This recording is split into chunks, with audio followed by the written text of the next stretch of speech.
Definitely. I mean, it's political will is you cannot have a successful campaign, prevention campaign or intervention campaign without political will, without government agency.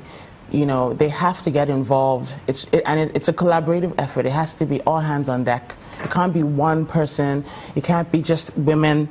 It has to be both genders. It has to be the government. It has to be civil society. And that's one of the things that we aim to do is the more noise we make, get government officials and government agencies involved in enacting laws and policies that will protect victims, or that will create stiffer penalties, or put support structures in place so that victims can have a place to thrive and to sort out the different outcomes or the negative effects of being abused. But do you think victims are talking about this more?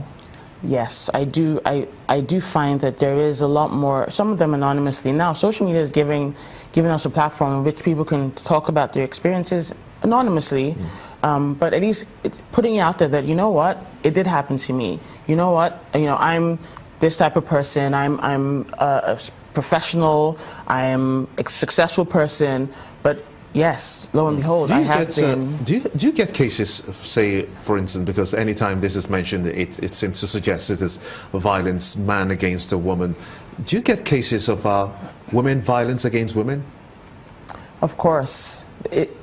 There are cases of that. There's cases of women violence against men, even sometimes. But the reason why violence against women or gender-based violence, women tend to be the focus is because they are disproportionately affected. So you find that more women are violated by men than women against women. So does women against women classify or fall under that as violence against women? All forms of violence against women is classified as violence against women. Yes. Then violence against men, what about that? Okay, so the men are not guilty on that one. There's always going to be violence. There's violence against all genders. That's not to discredit that and say, oh, well, only women are on the receiving end of any kind of violence. There's men perpetrate, women perpetrate, it's true. But this issue, why it's become such an issue is because we're seeing the larger impacts of it. And because women, like I said before, they are more vulnerable as a gender because of the way culture has been over the years, particularly in our country. So violence against women is in itself the issue because women are disproportionately affected. How can women protect themselves? Now that's part of the campaign that we try to do, is teaching women how to identify predators or how to, and be empowered. One of the things I found is that when you empower a woman, and by that meaning that, economically empowered, vocationally empowered, empowered to speak out, they tend to be less vulnerable because they have more control. A lot of the times it's a strip down of their control, which is why abuse and violations can happen. All right. Let's go to break. We'll be back and take maybe a couple of more questions. Join us again. The relationship between Africa's economies and the rest of the world is becoming more interwoven. As markets rise and fall, businesses flourish or fail, and geopolitical factors impact on growth, Business Incorporated shows you how all these affect your life and living. Join us at this time on weekdays, only on Channels Television. Welcome back. Mapwe has got a question as well on the matter. Mapwe?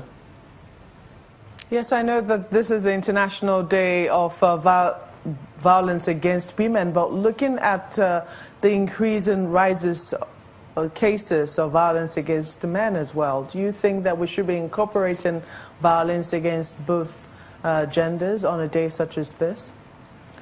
Well, this day, or November 25th, is actually the date that the UN has declared as the day to campaign to unite all forms of violence against women.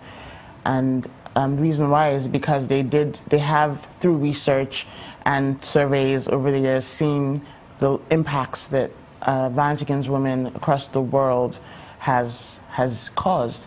And I'm sure that it is good to take into account the fact that men do get violated, and there are issues with that as well. But I think the focus should be what it is right now, which is focus on ending forms of violence against women. Maybe over time, maybe in future, as things progress or evolve, we'll revisit to see whether or not both genders should be put together on a day such as this. But for now, it is violence against women, and I do think that it's an important cause, and we should keep that focus because it is a big issue that needs to be dealt with. How would you say that women themselves are responding to days like this, set aside to mark issues that affect a larger demographic of them? It's a great thing. I see that a lot of women are getting more involved, becoming more vocal, becoming activists, if you will, in this cause. And one of the ways that, for example, one of the things that we do, Genesis House and Access Women's Network host a public lecture to raise awareness, to promote this cause, and we find that a lot of women, we get a lot of support, a lot of good feedback about getting involved, about coming to here and finding things they can do in their own lives to promote this, to push this agenda, to get government actors involved, because it takes everyone's involvement for this to be dealt with effectively. As particularly government, we were talking about it during the break, and the need for the government actors to really take a stand, not just in mouth, but in action, through laws, through policies that will make it harder for perpetrators to get away with this, make it more difficult for them to even want to do or want to perpetrate, whether to children, whether to young ladies, whether to women. And it's imperative that this happens. All right, then Amabel Wakama is the program director for Genesis House. We thank you for coming and wish you all the best. Thank you so much for having me. All right, there you go. So that's the show today. We thank you for watching. We'll see you tomorrow. I'm Chamberlain Usol. And I'm Gimba Umar. Thank you. I'm Maokbe Ogun.